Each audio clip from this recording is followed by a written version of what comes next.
So it took a little longer than usual this year, but I finally have all my favorite picks for my favorite albums of 2016.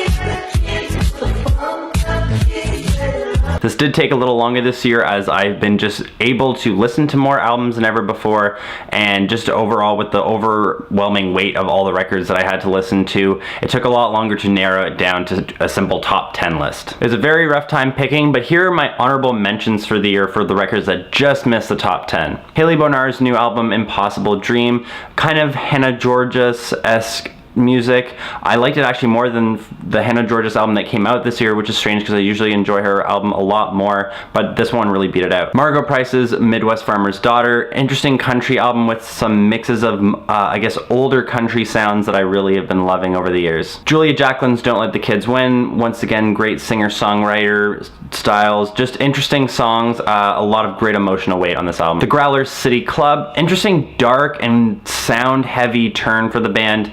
A lot of just lo-fi stuff on their last records, but this one really took an interesting turn. And most surprisingly for me was Warpaint's new album Heads Up. I love their last album to death, but this one just hasn't hit me in the same spot that the last album hit me with yet. It may over time, as the last record did take quite a while to hit me, but it just fell out of the top 10 for me this year. Also, something I don't do enough is just random other records that I've been listening to over the year. The ones this year especially have been a lot of David Bowie, obviously, given his death. I've just been going over his entire discography, most notably with Young Americans, Station to Station, Scary Monsters. Just getting back into Bowie again and really rediscovering the genius that I'd listened to for so many years but really hadn't dived completely into yet. Also, as a big Paul McCartney fan, I found a record that I hadn't listened to before, which was his album Ram that he did with his wife Linda McCartney. This has become my new competing for favorite Paul McCartney album with Band on the Run. Most recently was Fleetwood Mac's Mirage, which got a reissue this year and made me listen to the album for the first time, and I really just dived into this one as one of these albums like with the Paul McCartney and the David Bowie that just had this 70s sound that I can't get enough of,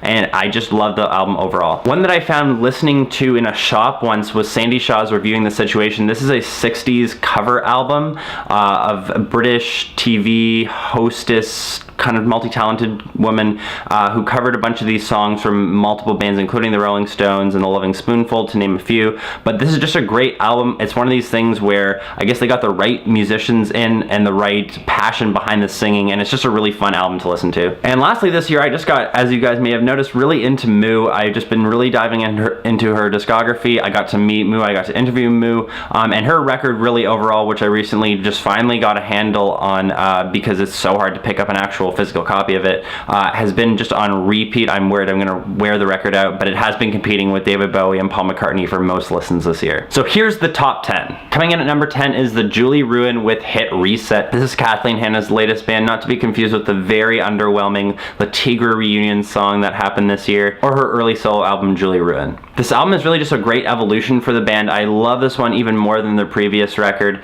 Just mixes of Kathleen Hanna's style of punk mixed in with a bunch of different sounds of, I'd say, like B-52s and weird 70s pop. This really mixed into this album in interesting ways, not to discredit the rest of the band for their influence in this, as I feel like they actually might have been more on this mix of different sounds as well. Tracks to definitely check out are the title track Hit Reset, Planet You, and Hello Trust No One. Coming in at number 9 is Trentemüller's Fixion. This is the guy who has actually produced a couple records, including the Savages record Adore. And the album actually mixes a bunch of synth-based kind of score type music with some interesting synth-infused pop music with a bunch of different singers that Trentemüller has worked with over the years as a producer. Notable tracks of course include River and Me featuring Jenny Beth from Savages, Phoenica, and album opener One Eye Open. Coming in at number 8 is Danny Brown's Atrocity Exhibition. This record took me completely by surprise this year. I usually have about one rap record a year that I get super into,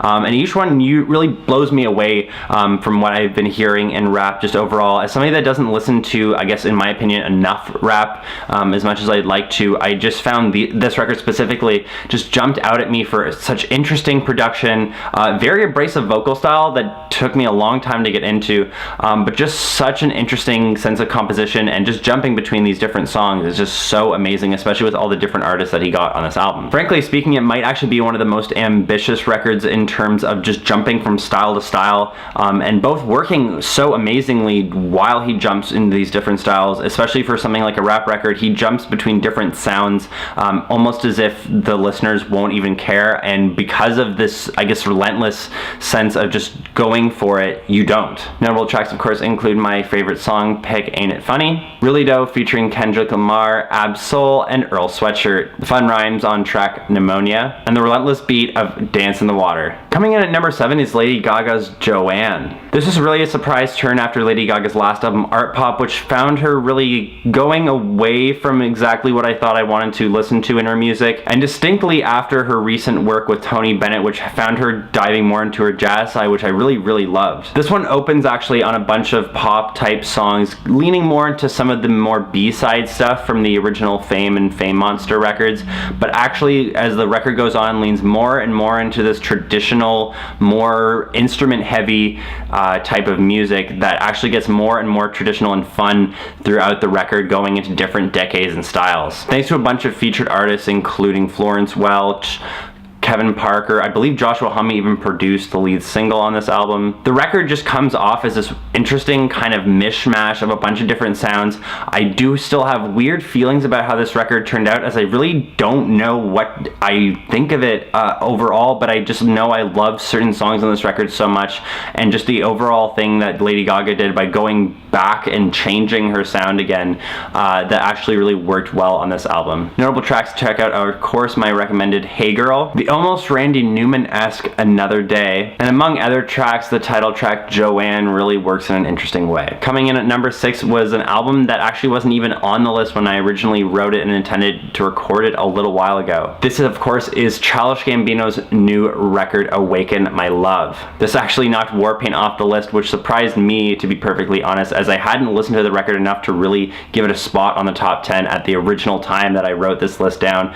but over time I actually have dived in and been listening to this daily multiple times. Donald Glover just really changed his entire sound on this record, going for a funk soul record that just blew my mind every time I listened to it. I just find it so ambitious what he tried to do with this record, taking inspiration from bands like P-Funk, but more strangely from bands like Goblin, who scored Italian movies in the 70s, and these are horror movies, and they're like a weird Italian prog rock band that you would never expect somebody jumping from hip-hop to put on something he's doing, especially for a funk and soul record. The record is just rich and full of these different things, with Donald Glover going off of these different vocal lines that he's doing, changing his vocal style from song to song, with interesting sounds on each track. I know he actually experiments with a lot of different synthesizer sounds, which I think do a lot on this record. There's a lot of great background vocals, and it's overall just a really catchy record for the most part, with even the down songs being these interesting interludes between tracks. Overall, this record has just become very addictive for me recently. I can see it creeping up the list if I had more time to do this and kept listening to it.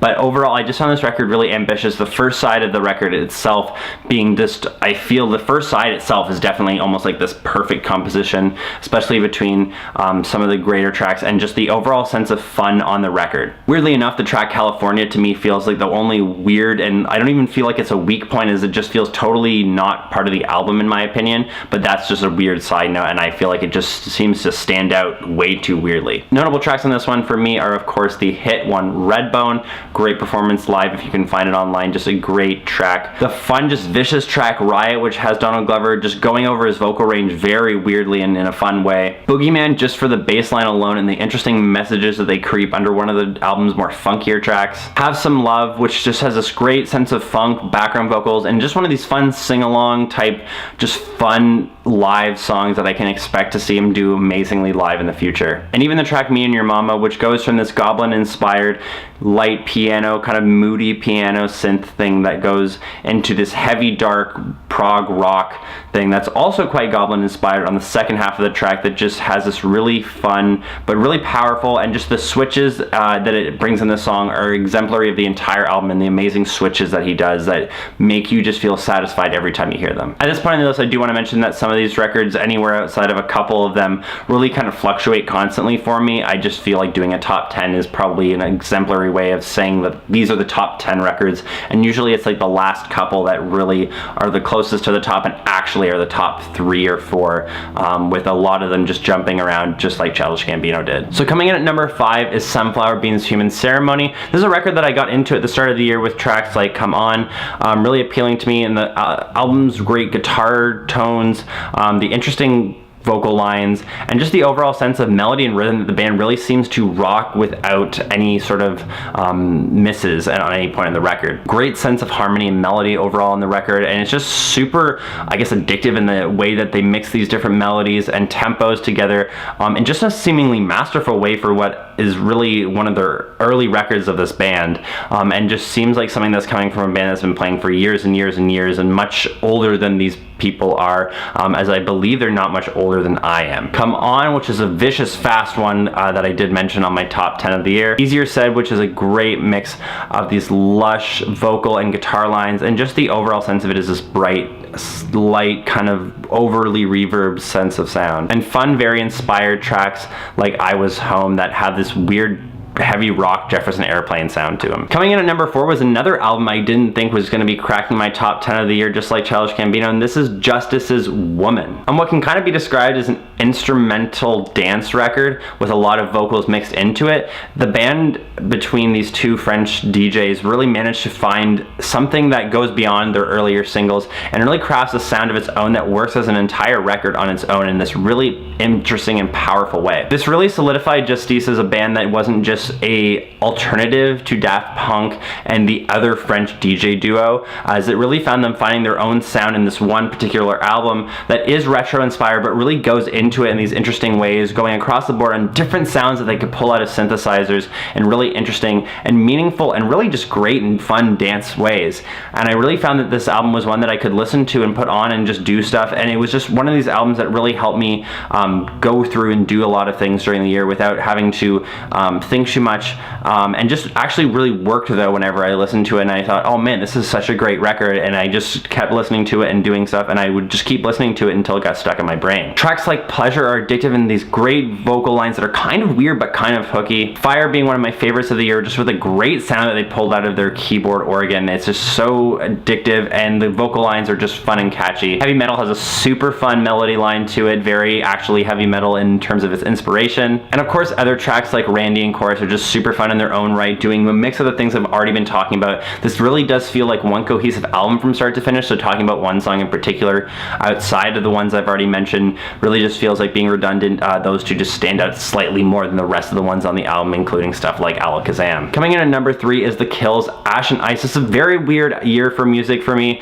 I did find this album was one that initially felt weird and not exactly what I wanted out of The Kills, but the more I listened to it, the more it grabbed me. It brought me back into The Kills a little bit too, which I really appreciated, and it really was this kind of like them moving forward in certain parts and them moving into their older stuff in certain parts in a really fun way, with their blues taking on these different sounds that it hadn't had before, and some of their more experimental, like on the fringe stuff, taking more, I guess electronic notes, but not actually sounding electronic at all, just taking these production notes. Of course, tracks like Doing It to Death, which have a light Justin Timberlake Cry Me a River style to them, just super addictive. The melodies do sound like an old 2000s pop song just shoved through a blues rock soul. Part of a Dog, which is just super addictive. I love this song to death. I just found it just so great. Alison Mosshart's vocals are really at their peak on this song in terms of the overall sense of pain and passion. Bitterford is as close to a no wow kill song that you're gonna get on this record. It's just so fun. Sounds like an old track that the band did, just in a new way. Come For Your Buzz, being the most bare bones track on this entire album, is just super cool. It's this really weird old blues track, not even weird in the sense of more just that the band is moving away from this so much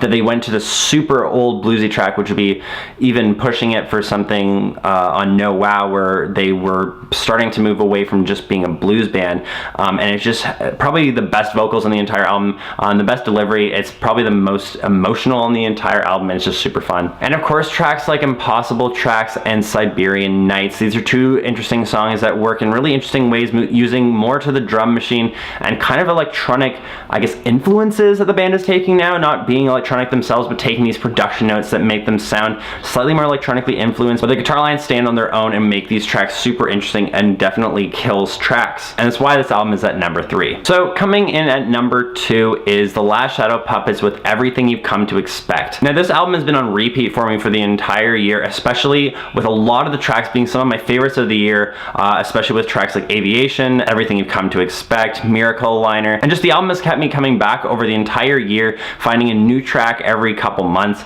and just has hooked me in with this mix of this rock, but just free-flowing, fun style that the two between Miles Kane and Alex Turner bring. I just find it so fun to listen to. Frankly, the only thing keeping this album from number 1, considering all the great songs on it, is just the second half of the album just doesn't hold up to the basically single power that the front half of the record has, making the second half, based on even pure pacing, feel slightly strange, as there's just not enough of the heft of the front of the album to carry it through to the end. Notably too, their cover album, The Dream Synopsis, was really fun to listen to at the end of the year, feeling like it could have filled out the rest of this sound, even if the band decided to do just covers for the second half. But this isn't to say tracks like She Does the Woods or Sweet Dreams Tennessee are just not like great tracks, but they just don't hold up to the amazing single power and over cramming of hooks and just overall pop songwriting power that Alex Turner and Miles Kane bring to the front half of the album. So overall, this album just feels like weirdly paced to me, like the band just got really creative in the first half of the album and then just chugged the rest of it out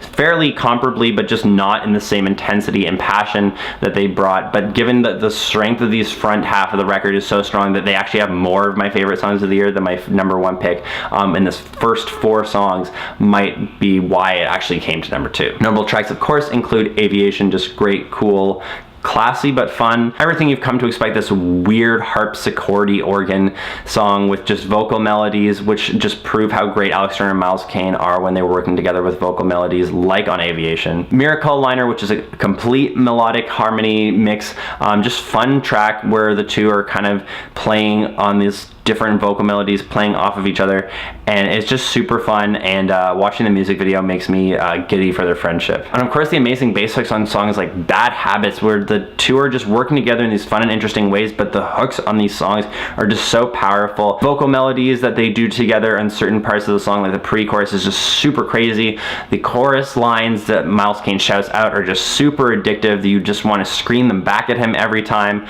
and just the entire album has these little notes here and there throughout the entire thing. It's really great to see them working with an orchestra, even if it's a small pieced orchestra, just to bring these songs even higher. And frankly, bring rock into a place where it doesn't have to be something crazy like Muse's Resistance, which I do really love, but doesn't have to be that extravagant to be a cool but kind of classy, fun rock album. So coming in at number 1 is Angel Olsen's My Woman. Basically, when I heard this record, it just hooked me immediately. It was one of these songs that with my radio show, I basically just played a track from it every week because I was so into it but didn't want to just play the entire album for my entire show. But overall, as much as I loved Angel Olsen before, none of her albums had completely hooked me from start to finish like this one had, with the intense sense of sadness that she always brings, but just a great sense of melody and overall composition that she had never brought to this extent before on a record cohesively from start to finish. Pop hooks and just the overall melodic tone of the record are just so powerful, and it just works in this great way. There's never really a slow moment on the record that you feel isn't earned,